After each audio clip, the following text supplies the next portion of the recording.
Hello बच्चों। पिछले video lecture में हम सबने ओम के नियम को बेहतर जान लिया था। ठीक है, तो ओम के नियम में हम मुख्य रूप से क्या जाने थे उसको हम थोड़ा सा चर्चा कर देते हैं। ठीक है, जैसे हमने बोला कि अगर ये कोई चालक है, इसके तापमान में अगर कोई परिवर्तन ना किया जाए तो आर भी नियत रहेगा। ठीक है, नियतांक मतलब तापमान में अगर कोई परिवर्तन नहीं हो रहा है तो प्रतिरोध पर भी कोई परिवर्तन नहीं होगा। क्यों नहीं होगा? क्योंकि तापमान का सीधा संबंध किससे है? प्रतिरोध से। ऐसा क्यों? क्योंकि अगर तापमान बढ़ेगा तो प्रतिरोध भी बढ़ेगा। तो हमने तापमान के साथ कोई छेड़छाड़ अगर नहीं किया तो प्रतिरोध के साथ भी कोई छेड़छाड़ नहीं होगा। तब ऐसी स्थिति में क्या होगा?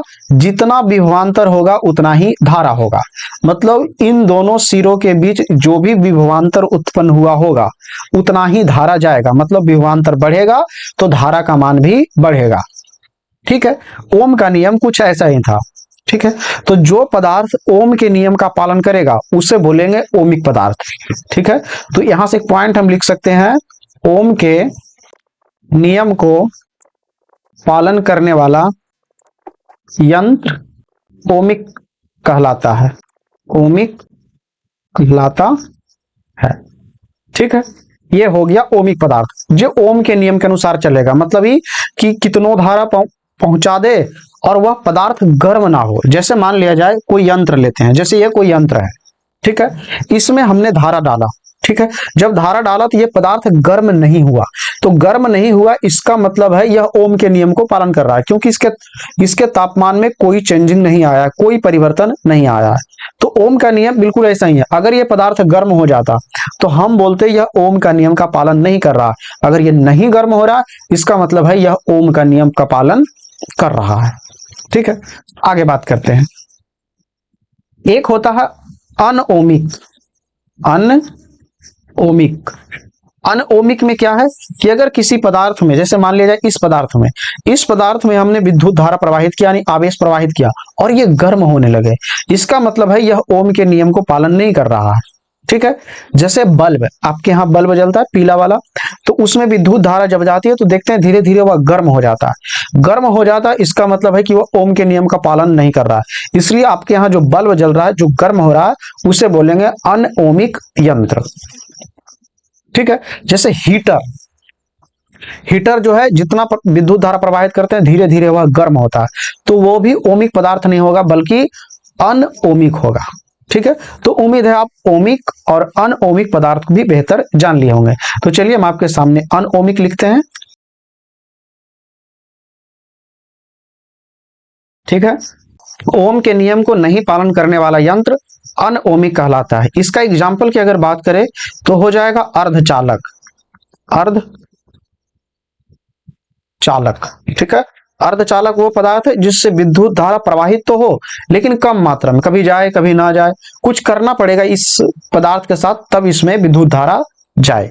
ठीक है, तो ऐसा पदार्थ जिससे विद्युत धारा ठीक ठीक ना जाए उसे अर्धचालक बोलते हैं। हम आपको बताएंगे कि अर्धचालक कौन कौन है। उसके बाद बल्ब, हीटर, ये सब अनओमिक पदार्थ है, ये ओम के नियम के अनुसार नहीं चलते हैं। ठीक है, तो अर्धचालक आपके सामने आया तो आपको कुछ अर्धचालक का नाम पता होना चाहिए। तो अर्धचालक में आप दो नाम जरूर ध्यान रखिएगा, एक सिलिकॉन और एक जर्मेनियम। ठीक है, सिलिकॉन और जर्मेनियम ये दो अर्धचालक है। ठीक है, तो एक और हम आपको बात बताए थे, आर समानुपाती टी, मतलब टेम्परेचर बढ़ेगा तो प्रतिरोध भी बढ़ेगा। ये किसके लिए है? चालक के लिए। ठीक है, ये किसके लिए है? चालक के लिए। लेकिन अर्धचालक में ये प्रक्रिया बिल्कुल उल्टा चलता है, तापमान बढ़ेंगे तो प्रतिरोध घटेगा। तो इस पॉइंट को भी हमें नोट करना चाहिए।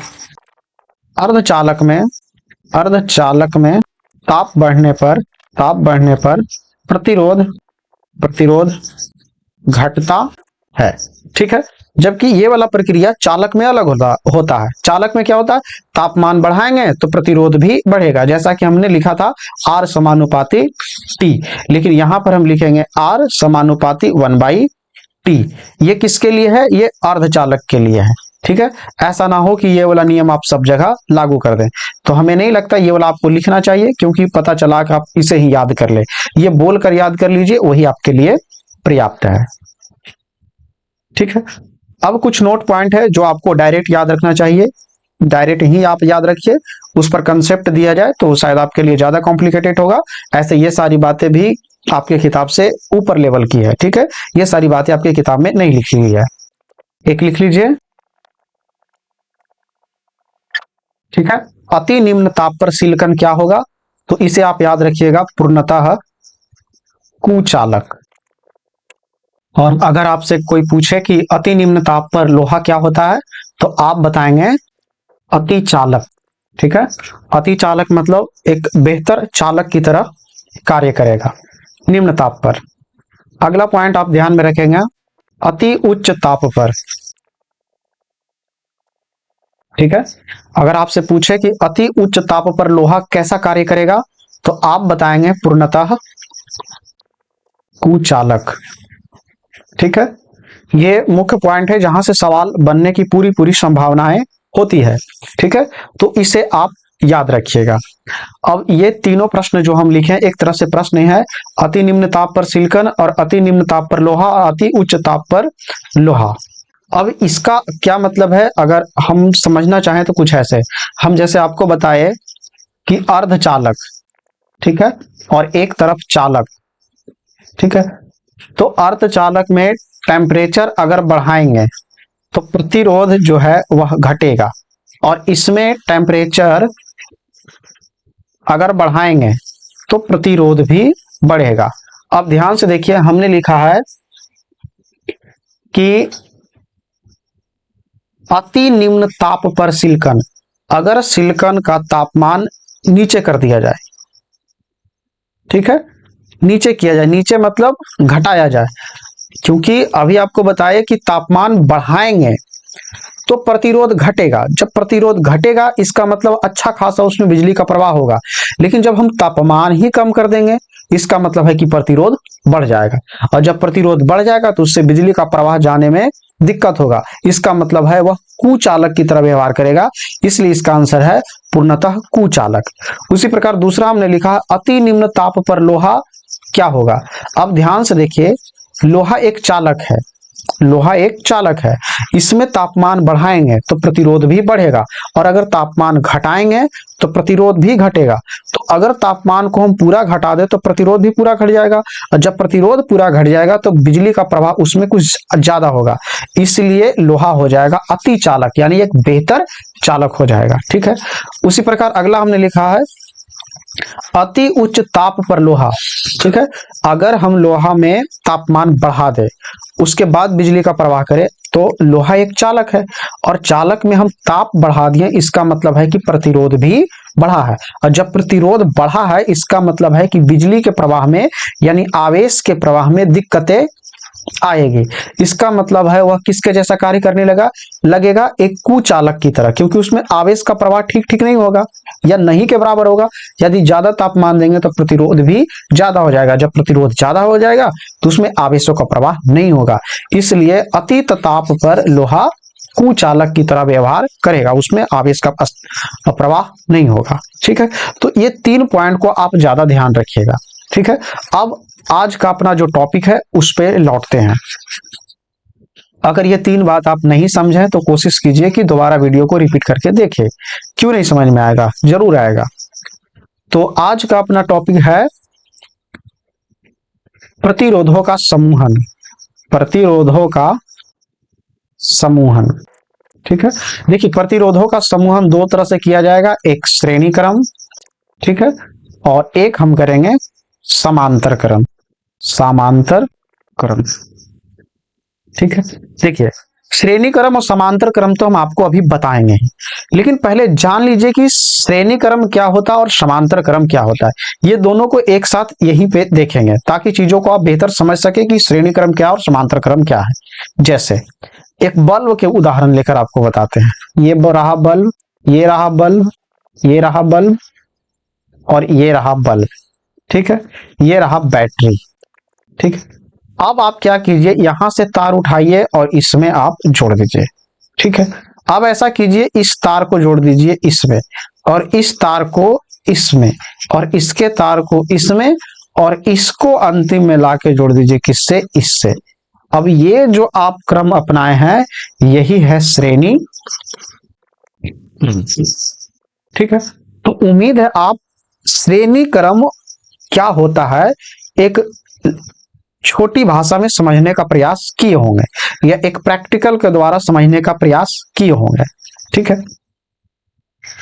अब समांतर क्रम आपको बताते हैं। ठीक है, अब जैसे एक बल्ब लीजिए, अभी हम आपको बल्ब जोड़कर बता रहे हैं। ठीक है, एक बल्ब हमने लिया, ये हमने लिया दूसरा बल्ब, और ये हमने लिया तीसरा बल्ब। ठीक है, ये रहा अपने पास बैटरी, या जो भी बिजली का प्रवाह है वो उच्च वोल्ट और निम्न वोल्ट, यानी उच्च विभव और निम्न विभव। यहाँ विभव भी बताता है प्लस माइनस। ठीक है, ऐसा इसको इधर ले जाते हैं और इसको इधर ले जाते हैं। ठीक है, अब ऐसा करते हैं, ये प्लस वाला में इसको इसमें जोड़ते हैं, इसका तार इसमें जोड़ते हैं, और इसका तार इसमें।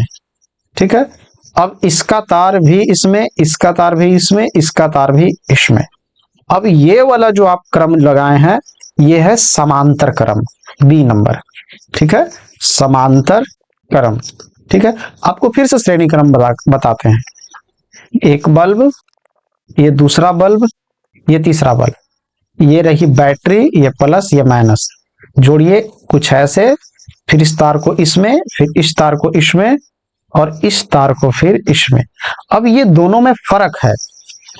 ठीक है, ये दोनों में फर्क है, ऐसा नहीं है कि आप देखकर नहीं बता सकते कि कौन श्रेणी क्रम है और कौन समांतर क्रम है। इसके अंदर क्या क्या घटनाएं होंगी वो तो हम आपको बताएंगे, लेकिन आप पहले ये तो समझ लीजिए कि असल में श्रेणी क्रम क्या है और समांतर क्रम क्या है, उसको जोड़ा कैसे जाता है। ठीक है, तो हमें नहीं लगता कि आपको श्रेणी क्रम और समांतर क्रम पहचानने में कोई दिक्कतें आएगी। तो चलिए अब एक एक करके ये दोनों को पढ़ना शुरू करते हैं कि असल में श्रेणी क्रम और समांतर क्रम में कौन कौन सी घटनाएं होती है। ठीक है, तो अपना पहला नंबर होगा श्रेणी क्रम। इसमें कुछ बातें हैं जो लिखते हैं पहले, इसमें धारा का मान समान होता है, इसमें धारा का मान समान होता है। ठीक है, चलिए इसे बनाते हैं। जैसे अब देखिए यहाँ पे हम एक 3 प्रतिरोध ले रहे हैं, एक हमने ये प्रतिरोध लिया, ठीक है, फिर कुछ दूर चले फिर एक प्रतिरोध लिया, उसके बाद फिर से एक प्रतिरोध लिया, और इन सब प्रतिरोध को ऐसा करते हैं बैटरी से जोड़ते हैं। ठीक है, जोड़ते हैं। ठीक है, अब यहां से ये चला, इसको जोड़ दिए ऐसे, और ये यहां से चला ऐसे और इसको जोड़ दिए ऐसे। अब यहां क्या जा रही है, तो यहां जा रही है विद्युत धारा। ठीक है, ये रहा अपना प्रतिरोध नंबर 1, ये रहा अपना प्रतिरोध नंबर 2, और ये रहा अपना प्रतिरोध नंबर 3। ठीक है, ये पहला प्रतिरोध, दूसरा प्रतिरोध और तीसरा प्रतिरोध, इन दोनों के बीच अगर हम निकालना चाहें क्या, विभव, पहला प्रतिरोध, दूसरा प्रतिरोध और ये तीसरा प्रतिरोध, हम चाहते हैं कि पहला प्रतिरोध के बीच कितना विभवांतर है, ये भी तो पता अलग होगा ना। तो यहां पर विभवांतर अलग अलग होगा, इसका V1 समझ लीजिए, इसका V2 समझ लीजिए, इसका V3 समझ लीजिए, विभवांतर अलग अलग होगा। ठीक है, आगे बात करते हैं। ठीक है, अब ध्यान से देखिए, हमने ओम के नियम में क्या पढ़ा था, V बराबर I R। ठीक है, तो इस चित्र के अनुसार V1 बराबर I R1 हो जाएगा, क्योंकि धारा तो बदला नहीं है, I तो I ही रहेगा। तो अगर V1 निकालना रहेगा तो I R1 हो जाएगा, ये ओम के नियम से है, ओम के नियम से। ठीक है, उसी प्रकार अगर V2 निकालना रहेगा तो कैसे होगा, I R2। उसी प्रकार V3 निकालना रहेगा तो I R3। ठीक है, अब ध्यान से देखिए यहां। ठीक है, तो ऐसा करते हैं, अब ये तीनों समीकरण को जोड़ते हैं। ठीक है, तो ये हो जाएगा V1 plus V2 plus V3, ये हो जाएगा I R1 plus I R2 plus I R3। तो अगर इस सब को जोड़ेंगे तो यह सब टोटल को हम बोलते हैं ये V है। ठीक है, टोटल जोड़ के क्या बताते हैं कि भी हो गया। इन सब में आई कॉमन है, तो आई कॉमन लेंगे तो यहां हो जाएगा R1 plus R2 plus R3। ठीक है, सब में आई आई है। और भी बराबर हमने ऊपर क्या पढ़ा ओम के नियम से, आई आर। ठीक है, तो ये हो जाएगा आई और ये R1 plus R2 plus R3। तो ध्यान से देखिए, आई से आई को काट सकते हैं, तो R बराबर आ गया R1 plus R2 plus R3। तो उम्मीद है आप इस बात को बेहतर समझ गए होंगे। और समान और श्रेणी क्रम में, ठीक है, ये श्रेणी क्रम में जो प्रतिरोधों के समूहन से जो सूत्र प्राप्त होता है वह कुछ यही है, R बराबर R1 plus R2 plus R3। लगातार चीजों को जोड़ सकते हैं। ठीक है, तो अब देखते हैं अपना समांतर क्रम।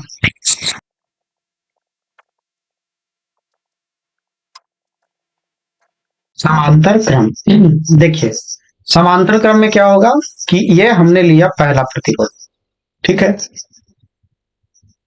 ये हमने लिया दूसरा प्रतिरोध, ठीक है, और ये हमने लिया तीसरा प्रतिरोध। अब ये तीनों अब यहां पे हम लगाते हैं बैटरी, ठीक है, बैटरी। अब ये तीनों प्रतिरोध को सब एक ही साथ जोड़ के मिला देना है, किससे, उच्च विभव और निम्न विभव से।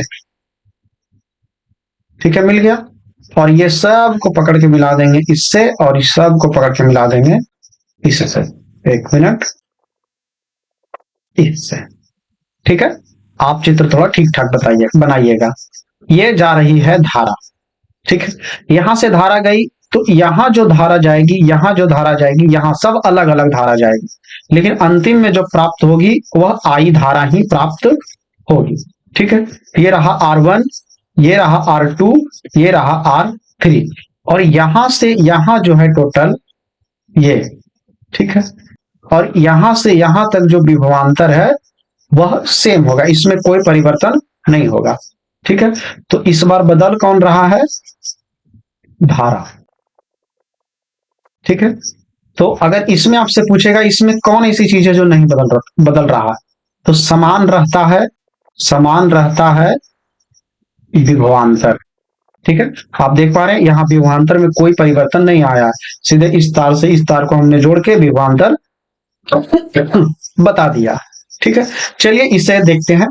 अब ध्यान से देखिए, ओम के नियम में हम क्या पढ़े थे, ओम के नियम से, ओम के नियम से V बराबर आई आर। ठीक है, तो यहां से आई बराबर क्या निकाल सकते हैं, V बटे आर। ठीक है, चलिए आगे बढ़ते हैं।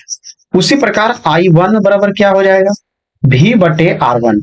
पीछे देखिए आप, क्योंकि धारा अलग अलग है तो सबके लिए अलग अलग मान निकाल के देखते हैं। उसी प्रकार I2 बराबर हो जाएगा V बटे R2। उसी प्रकार I3 बराबर हो जाएगा V बटे R3। और ये तीनों समीकरण फर्स्ट, सेकेंड और ये थर्ड, इसको आप जोड़ेंगे तो कुछ ऐसा प्राप्त होगा, I1 plus I2 plus I3 बराबर V बटे R1 प्लस V बटे R2 प्लस V बटे R3। तो यहां से अगर तीनों, ये सब तीनों धारा ही है, हम आपको बताए थे कि ये तीन धारा में तो बटा, लेकिन आगे चल के ये आई ही प्राप्त होगा हमें, तो मतलब ये तीनों को जोड़ेंगे तो आई ही प्राप्त होगा। तो सीधे लिख देते हैं आई, और यहां से ऊपर ऊपर भी दिख रहा है तो भी को कॉमन लेते हैं, तो यहां हो जाएगा R1 प्लस 1 बटे R2 और प्लस 1 बटे R3, कुछ ऐसा हो जाएगा। और आई बराबर अभी अभी हमने देखा है, आई बराबर V बटे आर, तो आई बराबर यहां लिख देते हैं V बटे आर बराबर V इंटू 1 बटे R1 प्लस 1 बटे R2 प्लस 1 बटे R3। ठीक है, V से भी कट जाएगा, तो यहां हो जाएगा 1 बटे R बराबर 1 बटे R1 प्लस 1 बटे R2 प्लस 1 बटे R3, और ये हो जाएगा समांतर क्रम में प्रतिरोधों का समूहन। ठीक है, तो उम्मीद है आप इस बात को समझ गए होंगे। और अगर मान लिया जाए टोटल आर पूछे, ठीक है, समांतर क्रम में, यहीं से एक और सूत्र लिख लीजिएगा RP। ठीक है, समांतर क्रम में, तो यहां से आप लिख दीजिएगा R बटे N। ठीक है, और यहां पे श्रेणी क्रम में, ठीक है, यहां अगर आपसे कोई टोटल आर पूछे तो आर बराबर कर दीजिएगा एन आर, ठीक है। आर एस, एस इसलिए बता रहा समान श्रेणी क्रम के लिए, और पी जो लिखा है पैरेलल यानी समांतर क्रम के लिए। तो इस बात को भी आप ध्यान रखिएगा। और एक यहां जो लिखे हैं ये वाला सूत्र, इसे भी आप ध्यान में रखिएगा क्योंकि इससे भी न्यूमेरिकल बनेगा। तो उम्मीद है आप समांतर क्रम श्रेणी क्रम को बेहतर समझ गए होंगे। अगर आप नहीं समझ पा रहे हैं तो कोशिश कीजिए चीजों को समझने का, ठीक है। तो मिलते हैं अगले वीडियो लेक्चर में, तब तक के लिए जय हिंद।